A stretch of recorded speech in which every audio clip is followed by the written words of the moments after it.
Just happy Sunday. Happy Sunday. Bye. Sorry. It's okay. Go on. You're okay. All right. We're going to get started on today's devotional.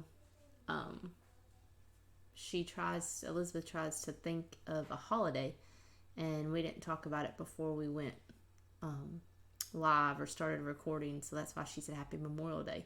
But next week she will wish everybody a Happy Mother's Day. But I hope everybody is having a great Sunday. And today we are going to talk about blabbermouth birds. And does anybody even know what a blabbermouth bird is? And once I tell you, you probably know, and hopefully you aren't one. But I guarantee you that we know of people who are. A blabbermouth bird is a bird is someone who gossips all the time. They're always talking about someone. They're spreading rumors. They're all up in your business, so to speak. They're constantly worrying about other people and what someone else is doing instead of taking care of things themselves. They're always the one that wants to be the first to know everything that's going on and the first one to tell. And we see in Ecclesiastes chapter 10, verse 20, it says, "Even in your thoughts do not curse the king, nor in your bedroom curse the rich. For a bird of the air will carry your voice, or some winged creature tell the matter." And what this is saying here is be careful what you say, even what you think. Because if it gets out, someone is going to carry it. Someone is going to tell it. Have you ever said, "I wonder how she knew that happened"? Or "How did she know about that?" Well, like this verse said, some blabbermouth bird was the one who told the matter. I think we've all been in that situation before where we have told something we were not supposed to, sometimes by accident, maybe sometimes on purpose, just out of pure meanness. But we have all been in that situation. We have been the blabbermouth bird that said something or told the matter. We have to be careful not to be this bird. We have to be careful not to be the one spreading gossip. And why is it that everyone is so eager to spread gossip? It intrigues us. Don't know why, but that is just something that women, when men do it too, but mostly women, are prone to. On the surface, gossip may seem innocent, but we all know that it ruins relationships, and we've seen it tear friends and families apart. Nothing good comes out of gossip. Paul talks about gossipers in Romans 1 verses 29. It says they were filled with all manner of unrighteousness, evil, covetousness, malice. They are full of envy, murder, strife, deceit, maliciousness. They are gossips. In this verse, we don't see any positive things that come from being a blabbermouth bird or a gossiper. We need to avoid gossip at all costs. And the original meaning of gossip was the spreading of secrets, but the intent was to slander someone else. So we see that even in the very beginning, the original meaning of gossip, it was nothing good. It was meant to hurt. What do we call it when little kids gossip? And I never really thought about this until I was studying this, but we say, "Quit tattletelling." And I guess that is a way, and I say that to my kids all the time, quit telling on each other, or "I don't want to hear what so-and-so did." And I just never put tattletelling together with gossip. But it starts even with little kids. So when we say gossip, it's not just for the older people. It's not just for the middle-aged people. It starts at a very young age with tattletelling. Are we as adults setting the example to gossip? We talked about last week setting an example. Are we setting the example to gossip, or are we setting the example that gossip is not good and don't be a gossiper? Women in general love to talk. That's not a secret. Now, there are some women who don't like to talk, but they're generally on this broad spectrum. If you gathered a room full of ladies, 95% of them are going to say, "Yes, I like to talk." And talking is not bad. Talking in and of itself is not bad. But how often do our conversations turn into gossip, which is bad? Gossip is more than talking about someone. It involves talking against them.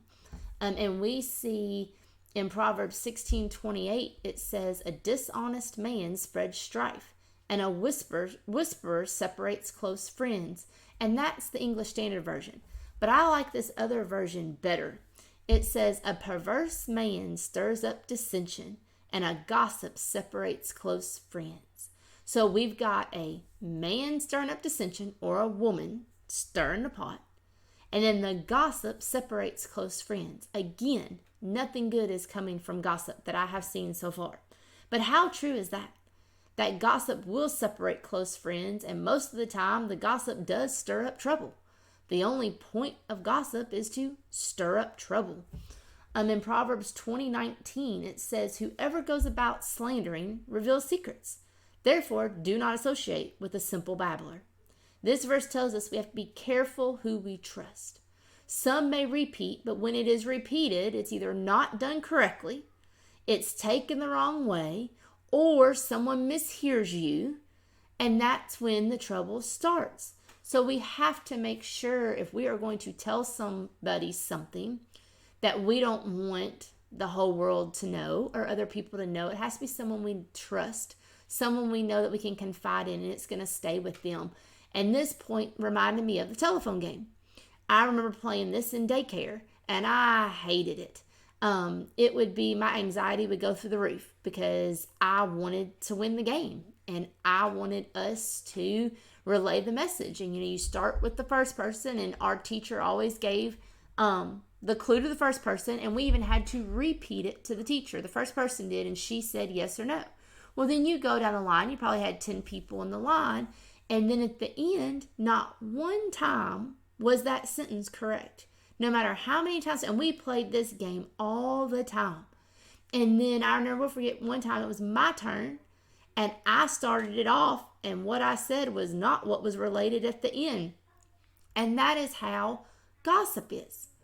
That is how everything is, and that's how things get twisted. That's how rumors get started, and we have to be careful about that. So if we are going to repeat something, number one, make sure that we are allowed to repeat it, and number two, make sure it's repeated correctly.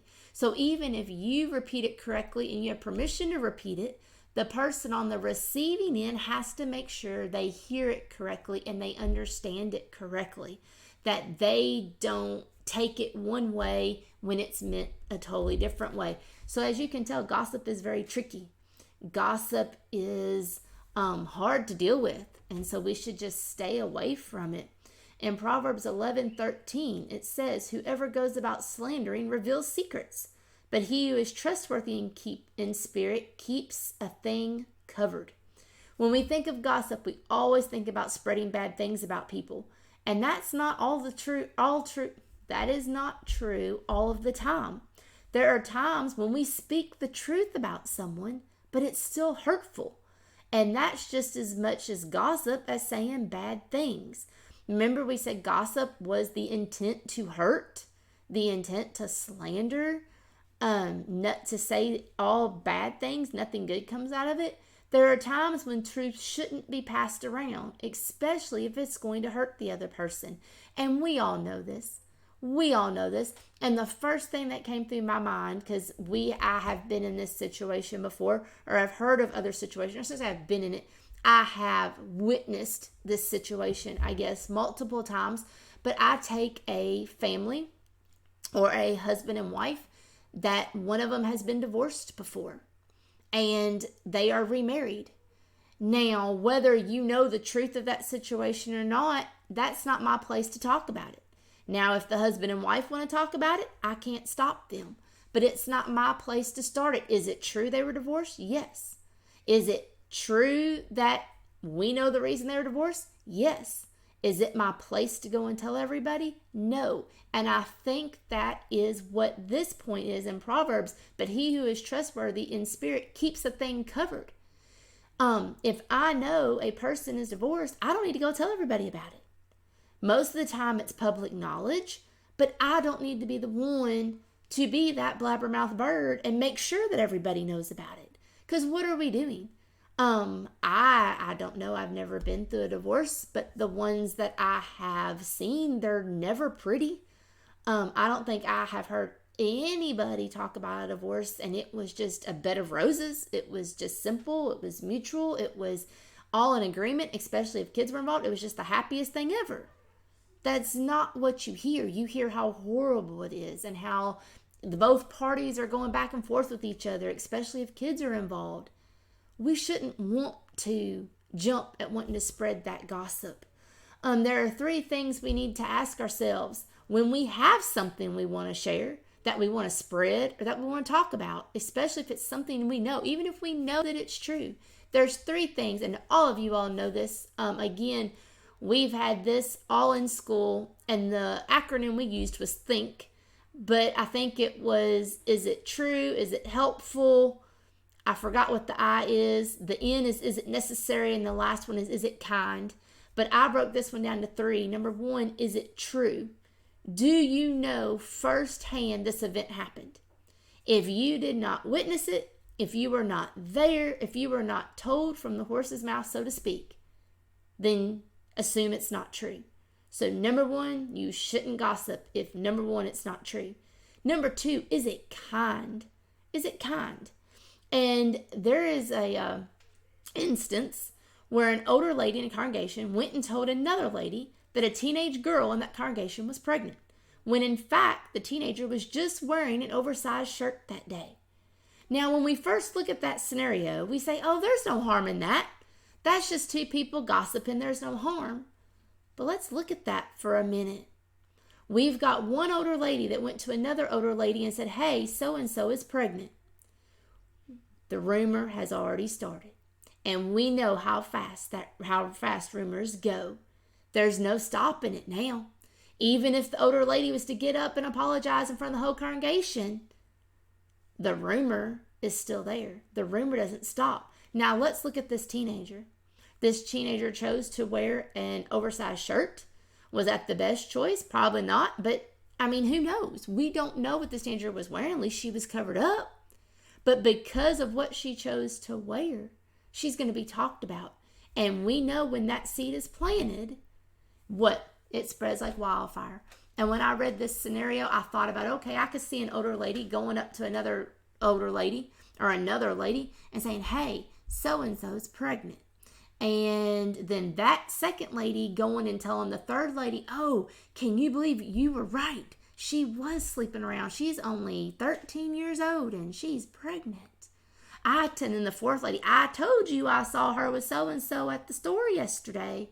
You all see what's happened. And we see that being pretty harsh, it could ruin this teenager's life. It could ruin her. It could cause her to leave the church. Yeah, think about that. If someone says that about you, and that's not the type of person you are, you're not out sleeping around, you're not doing things that are bad, you have no intentions of getting pregnant when you're a teenager, you don't even have a boyfriend, how has that ruined her? And again, the gossip started, and there's no way to take it back. No way to take it back. And none of it was true. None of it. So now you've created a family problem because the teenager doesn't want to go to church anymore because everybody's going to look at her different. Some lady in the church is not going to believe that she's not pregnant. So what's that going to start? That's going to start another rumor. Oh, well, she must have had an abortion. She must not wanted that. She didn't want to be not mistreated. She didn't want to be made fun of. Do you all see where I'm going? Do you see how just a simple lady's thought can turn into a huge mess? And it's all because, and now we talked about, is it kind? It's not really unkind to say that someone is pregnant. It was wrong to assume, but I don't want to say it's unkind, but being unkind is what follows after that. So we said to be careful. Is it kind? Is it true? First off, do we know firsthand? And obviously this lady didn't know firsthand or she would have never said anything. So is it true? Is it kind? Is it going to hurt this person? If it's going to hurt this person, like that comment hurt this teenage girl because she wasn't pregnant. So we had to make sure it's kind. Proverbs 10:19 says, when words are many, transgression is not lacking, but whoever restrains his lip is prudent. Whoever holds his tongue is wise. and we all want to be wise. The third thing, is it necessary? Do we really need to tell everything we know? What is our motive in telling this? If we don't have a good reason to tell the news, then we don't need to tell it at all. So if we stop and think, is it true? Is it kind? Is it necessary? A lot of the gossip will stop. And we are going to end. There's 3 groups of gossipers. And I can honestly say when I went over these 3 groups, I'm pretty sure everybody watching this probably falls into one of the 3 groups or has sometime in their life, and it's never turned out well. So I'm going to go through these 3 really quickly, and then we will be done with this devotional. But hopefully we don't fall into these groups. But if we do, then we just need to watch and be careful not to be our blabbermouth birds, not to fall into these gossip groups. The first group, I'll tell you anyway, gossip. That's our group. I'm going to tell you anyway.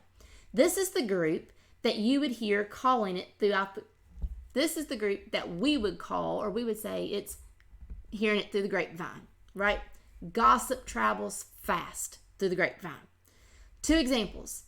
Don't tell anyone, but I think you ought to know because you might want to put this on your prayer list. Now that's right off the bat. If someone comes up to you and says, don't tell anyone, well, and sometimes that's true. I mean, sometimes people just need to come to you and say, hey, this is going on in my life, but I really don't want anybody else to know.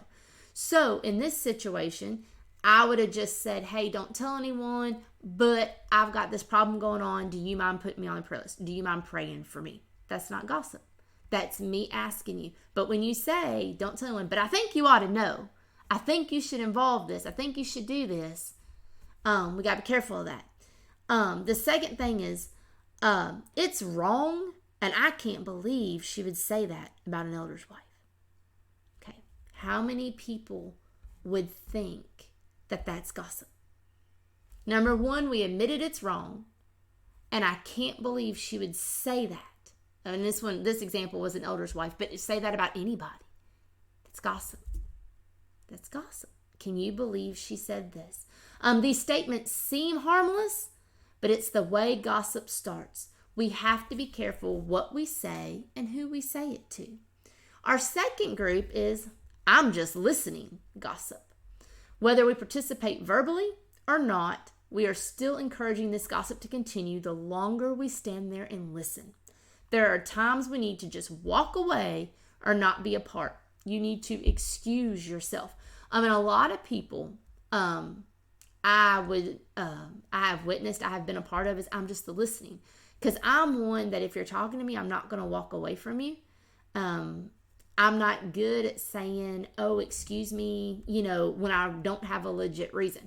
Now, having kids has helped me a lot because I can say, oh, somebody needs to use the restroom, or somebody's calling my name, or I hear a kid yelling. So that has helped me get out of a lot of these situations.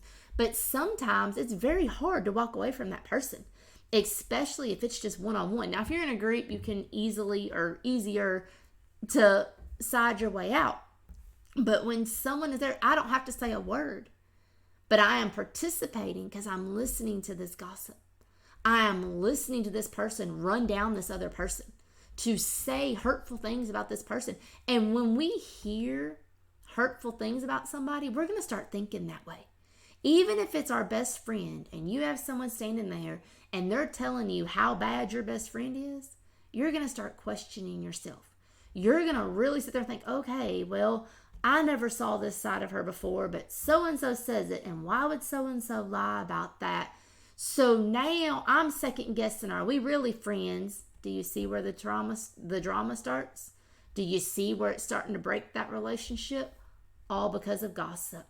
Proverbs 17:4 says, an evildoer listens to wicked lips, and a liar gives ear to mischievous tongue. We have to be careful. We have to watch that. The third group is, I don't know them, gossip. Even though you may not know the person that is being talked about, you may not know them personally or don't know them at all, that doesn't mean it's not gossip. It doesn't mean it's okay. We have to think we are honoring God. We have to think, are we honoring God by listening, participating in this gossip session? Am I tearing people down even though I don't know who they are? And that happens a lot too. That happens a lot too. And for me, there's a fine line in complaining, venting, griping, and gossip. All of us need to vent. All of us need to let off steam. But how many times when we're letting off steam, we are being very hurtful. We're being very hateful to another person. And it turns into gossip when we really don't mean for it to. And we're tearing this person down before we even know it. I'm going to leave you with what Paul wrote in Ephesians 4:29. Let no corrupting talk come out of your mouths, but only such as is good for building up, as fits the occasion, that it may give grace to those who hear. As Christians, we are to build up, not tear down. I have heard the saying, are you part of the building crew or are you part of the wrecking crew? I'm going to leave you with this. Are you a blabbermouth bird? And like I said, I think a lot of people can fall into that category at some point in their life. I think it's natural to a degree. We are going to talk about people. We are going to say things, but we need to work on saying the right things, being the Christian and building each other up, or just keeping our mouth shut like we talked about. We don't have to tell everything that we know, especially if it's not good. And how many times do people want to gossip for the attention? They want to gossip just so they can say, well, I was the first one to know this. I was the first one to see so-and-so do this, and I was the first one to hear about this, and I want all the glory because I was the first one. Let's not be like that. So this week, let's work on being blabbermouth birds, and I will see you all here next week on Mother's Day. So I hope you all have a great week, and I will talk to you later.